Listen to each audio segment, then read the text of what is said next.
The discovery.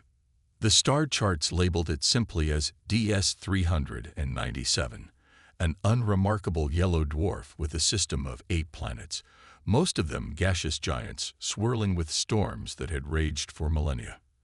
It was the third planet that caught expedition leader Neris Tivalin's attention. Unlike the others, this world was small, rocky, and, according to preliminary scans, had once harbored life. Status report on the anomalous signal.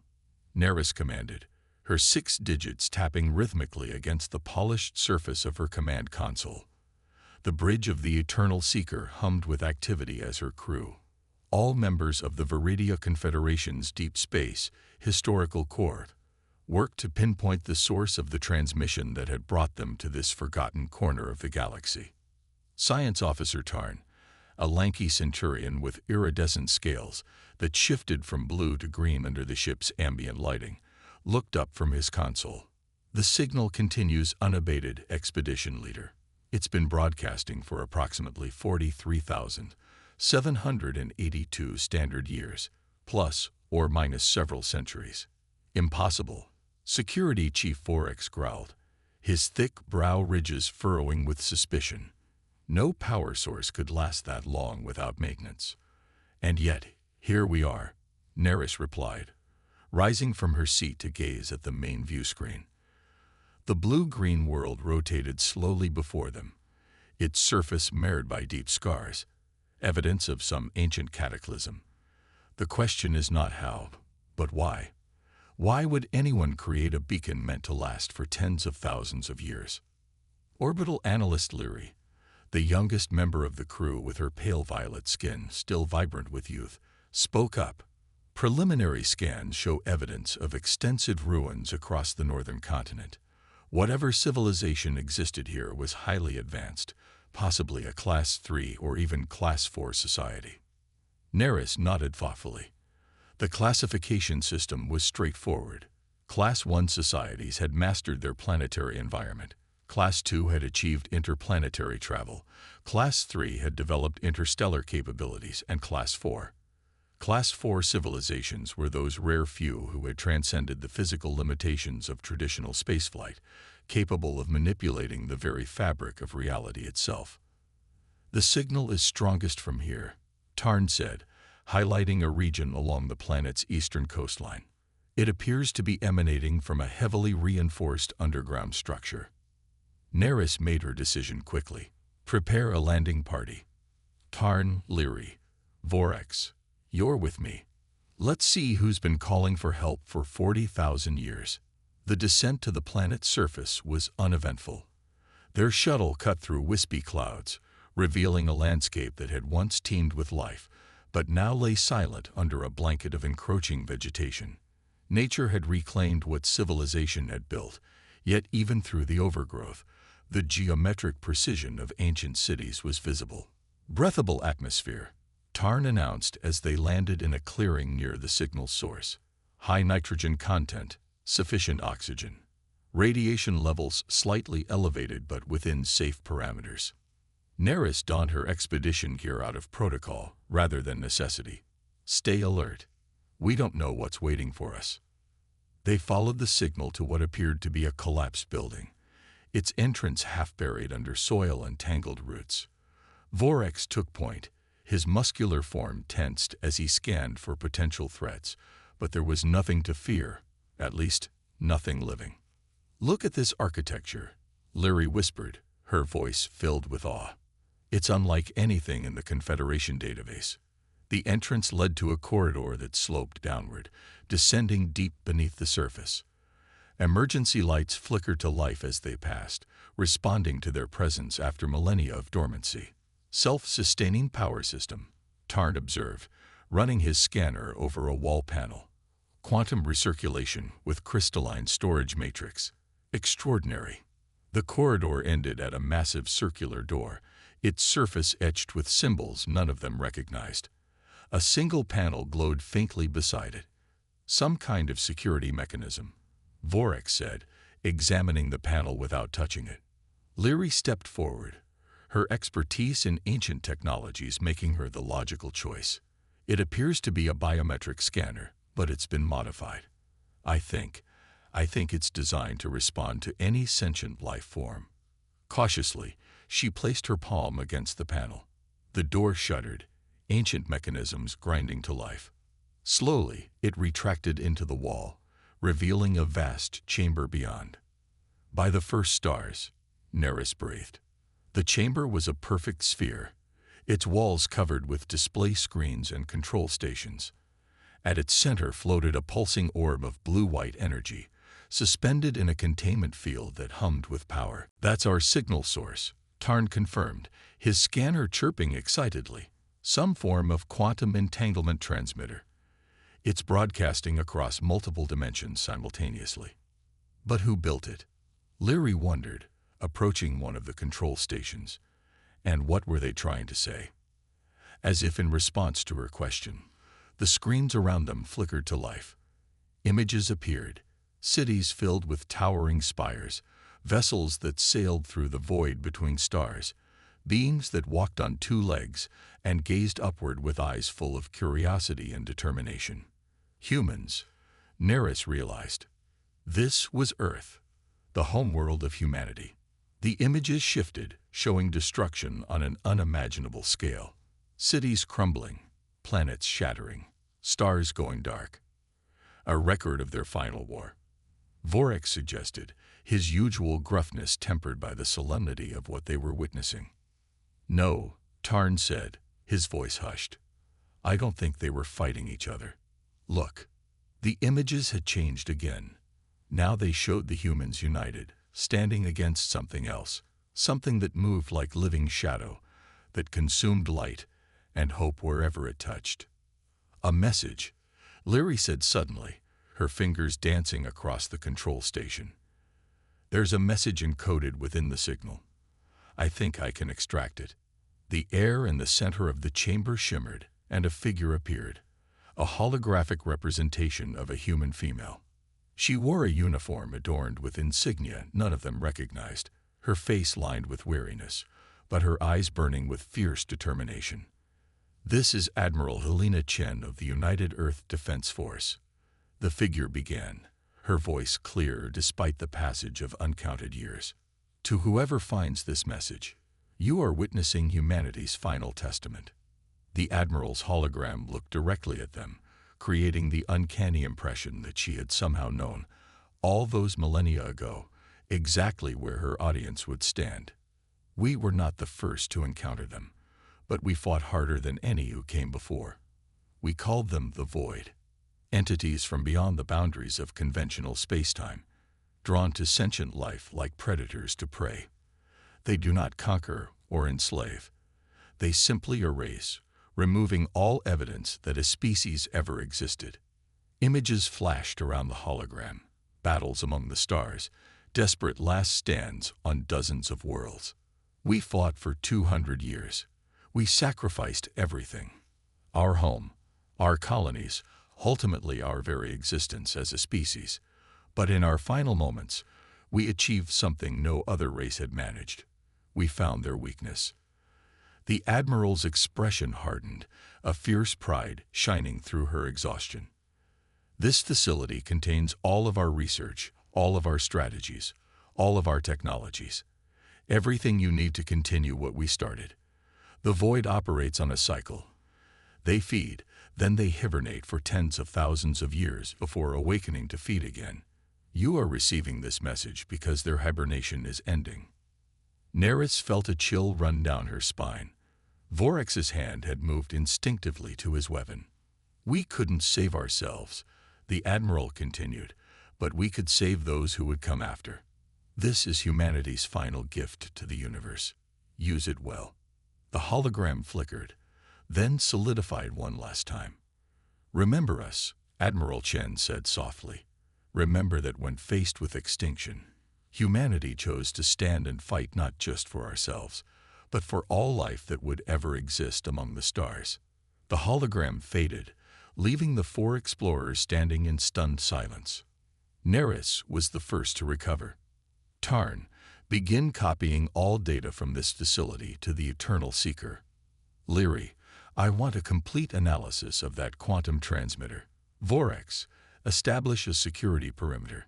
No one leaves until we understand exactly what we found. She turned to stare at the pulsing orb of energy that had faithfully carried humanity's final message across the ages. If the Admiral was right, she said quietly, then this isn't just an archaeological discovery. It's a warning, and possibly our only hope. The legacy. 3 days had passed since the discovery of the human facility. The Eternal Seeker remained in orbit around Earth, its powerful sensors scanning the surrounding space for any sign of the threat the humans had called the Void. Inside the ship's main conference chamber, Neris stood before the assembled crew, her usual composure strained by what they had learned. Based on the data retrieved from the facility, we've been able to piece together the final years of human civilization. She began, her voice steady despite her inner turmoil. What we've discovered is both inspiring and terrifying. The holographic display at the center of the chamber activated, showing a timeline of humanity's last stand. Approximately 44,000 years ago, humanity had expanded to over 300 star systems.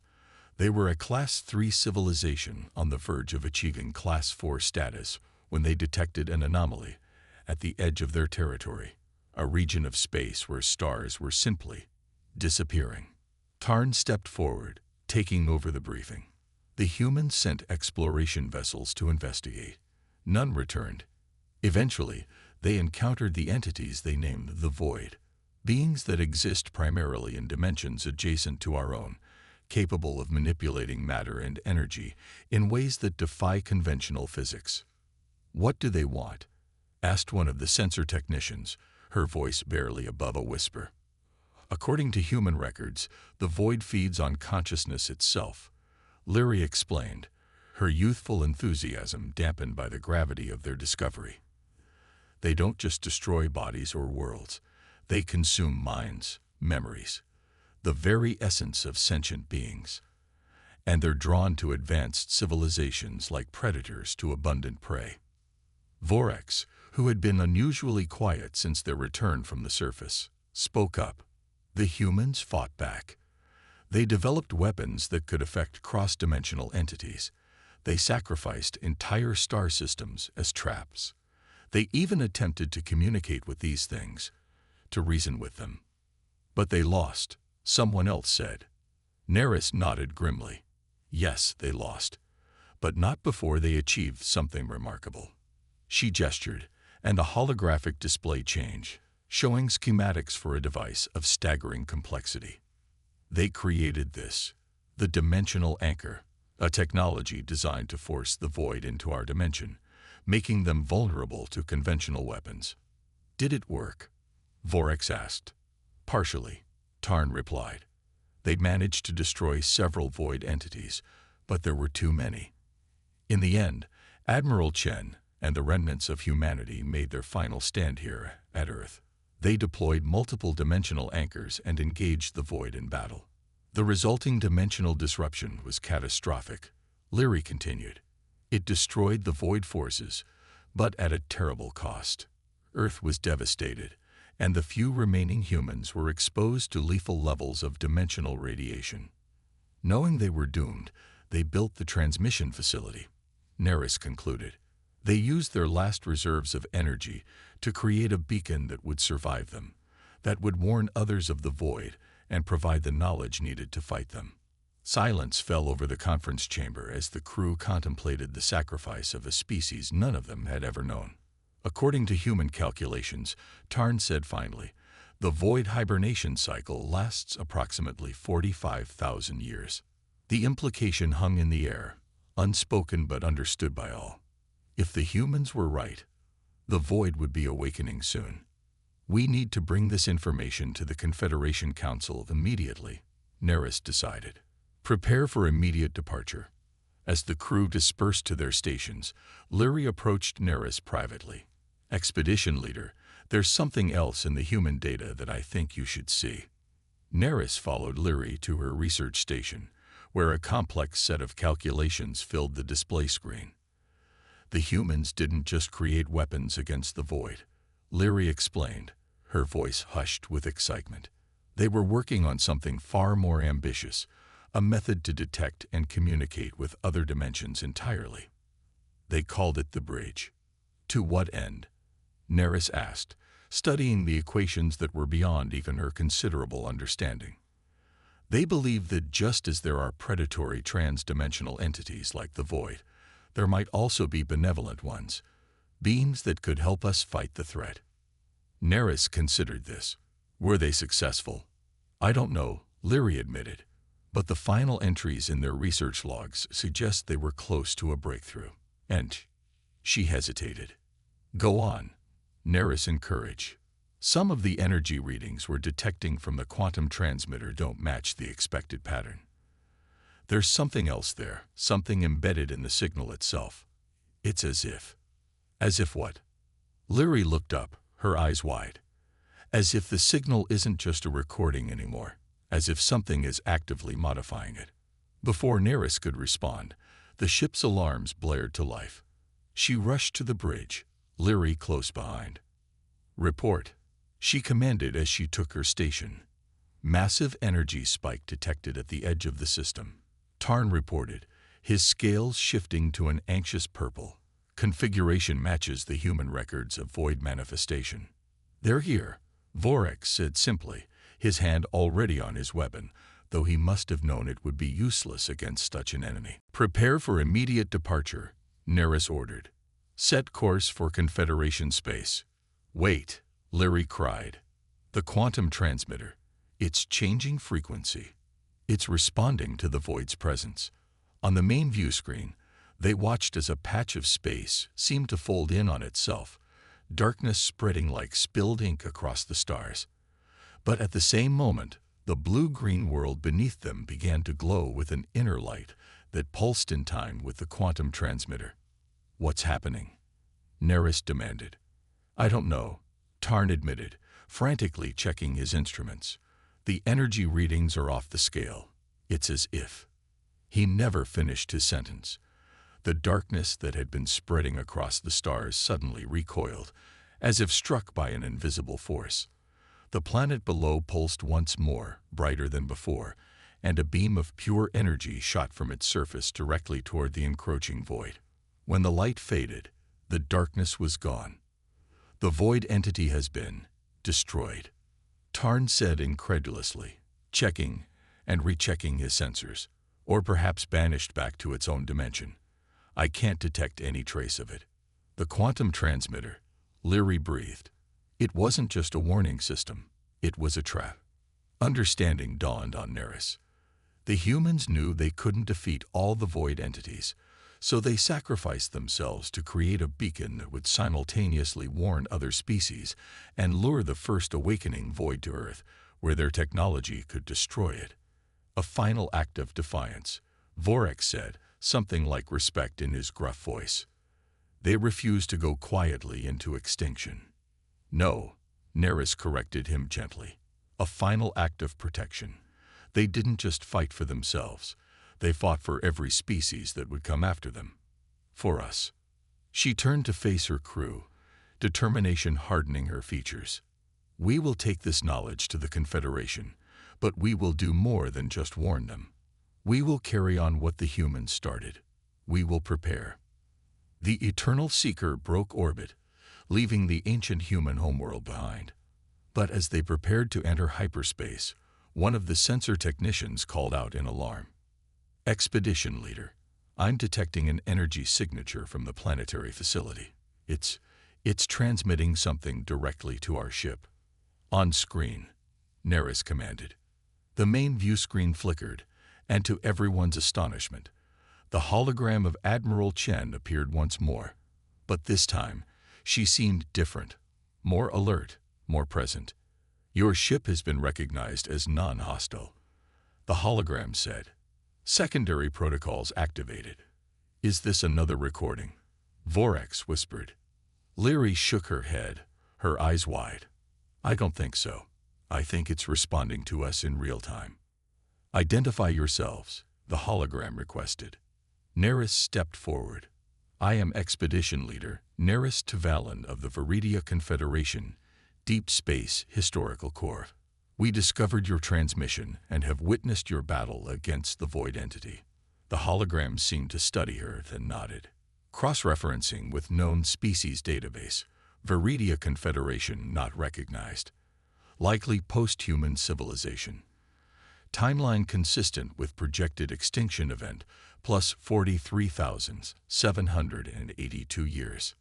Admiral Chen, Neris said cautiously, "Are you conscious?" "Not in the way you mean," the hologram replied.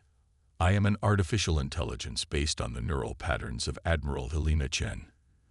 The original Admiral Chen died during the final stand against the void, along with the rest of humanity. I was created to safeguard their legacy and continue their work. Tarn moved to stand beside Neris. "The bridge project," he said. "Did you complete it?" The Aya's expression changed subtly. "You've accessed our research data. Good. The bridge was our final hope, a way to reach across dimensions, not to combat the void, but to transcend them entirely." "Did it work?" Leary asked eagerly. "In a manner of speaking," the Eye replied. "We discovered that consciousness itself is multidimensional. When the physical bodies of the last humans died, their minds didn't simply cease to exist. They transformed. Into what?" Neris breathed.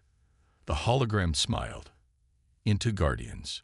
The energy you witnessed destroying the void entity wasn't just technology. It was what remains of humanity. Evolved, ascended, but still driven by the same protective instinct that led them to create this facility." Vorex's brow furrowed. "You're saying humans still exist? As energy beings? As something beyond your current understanding?" The AI corrected gently.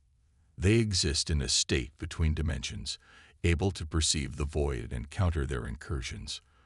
But they are limited, bound to this solar system by the nature of their transformation. That's why you need us," Neris realized, "to carry their knowledge to other worlds, to prepare other species for the coming threat." "Yes," the AI confirmed. "The void you witnessed was merely a scout, the first to awaken from hibernation. Others will follow, hunting for advanced civilizations to consume. Humanity can protect this system, but no further." Neris straightened, decision made. "We will take this knowledge to the Confederation. We will prepare defenses based on human technology." "There is more I can offer," the AI said. "I can transfer a copy of myself to your vessel.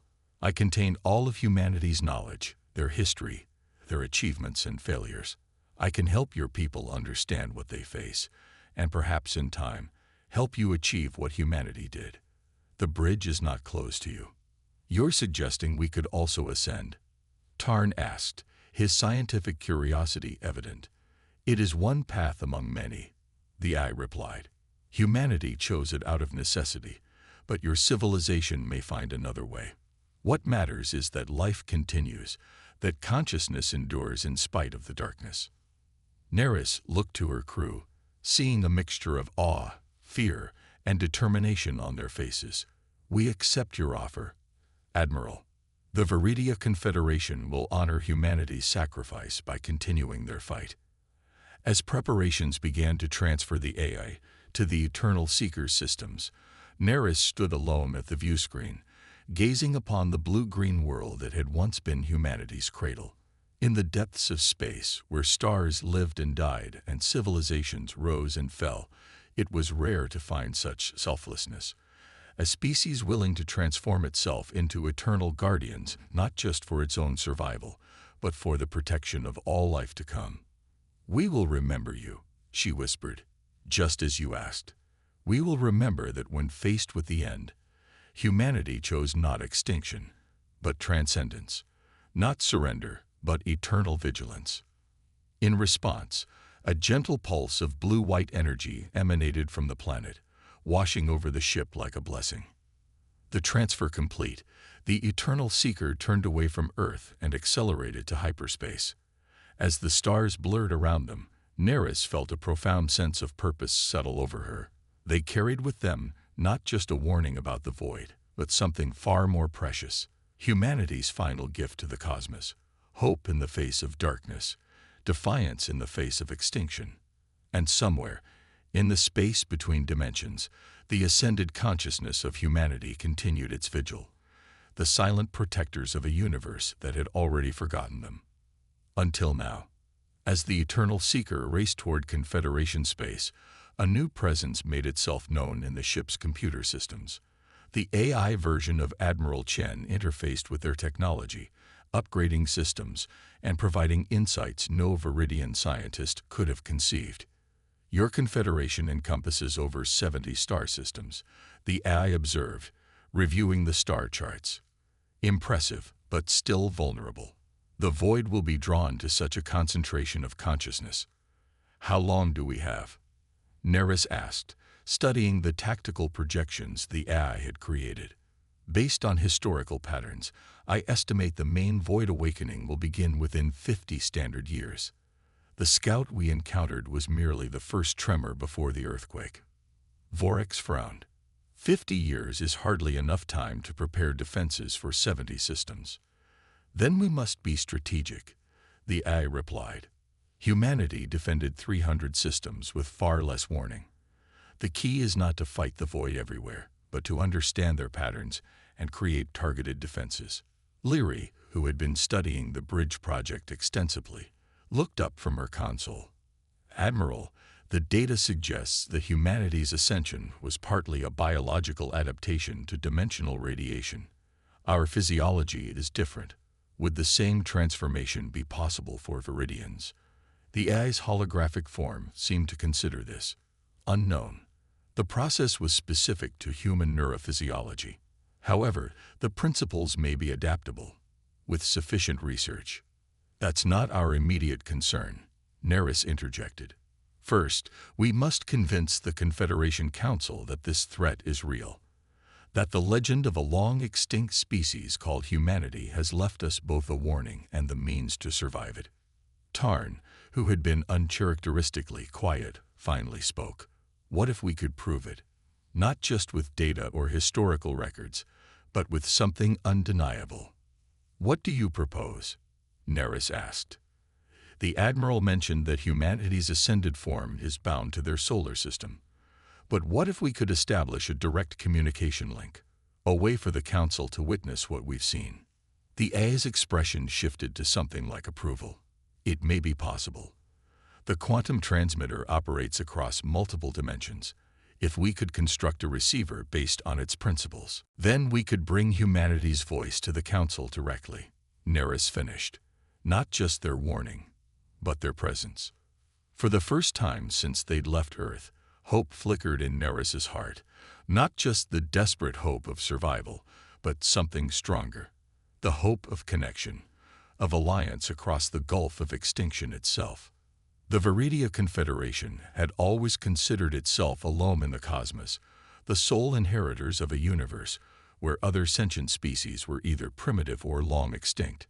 Now they would learn that they had never truly been alone, that humanity, in its final act of defiance against the darkness, had become something eternal, guardians of life, sentinels against the void, and perhaps the key to the Confederation's own transcendence.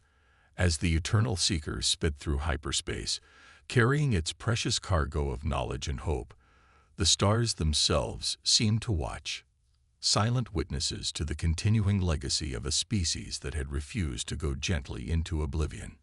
Humanity's last words would echo not just across the cosmos, but across dimensions, a testament to what consciousness could achieve when faced with extinction.